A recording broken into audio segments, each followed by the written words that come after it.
សួស្តីអ្នកទាំងអស់គ្នាខ្ញុំគីហើយថ្ងៃនេះខ្ញុំនឹងបង្ហាញអ្នកទាំងអស់គ្នាអំពី vlog របស់ខ្ញុំដែលតាក់ទងនឹងការដើរកម្សាន្តនៅព្រៃកោងកាងទឹកសាបក្នុងខេត្តសៀមរាបដែលទីតាំងខ្ញុំកំពុងតែដើរនេះគឺគេហៅថាសមាគមព្រៃឈើទឹកជប់ខ្នាតពោធិ៍ដែលមានទីតាំងនៅក្នុងឃុំខ្នាតពោធិ៍ស្រុកសូត្រនិគមខេត្តសៀមរាបហើយសមាគមនេះគឺជាទីតាំងមួយដែលសម្បូរដោយទឹកជប់ដែលគេហៅថាទឹកចេញពីក្នុងដីដែលអនុគ្រោះទៅដល់ដើមកោងកាងទឹកសាប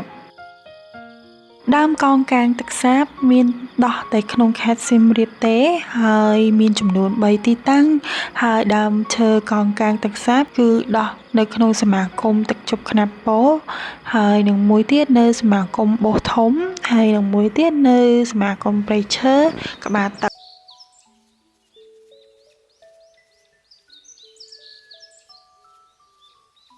ដើមកោងកាងទឹកសាបចូលចិត្តដោះនៅទីតាំងដែលមានទឹកជប់ជាក់ស្ដែងក្នុងសមាគមទាំង3សុទ្ធតែទីតាំងដែលមានទឹកជប់ទាំងអស់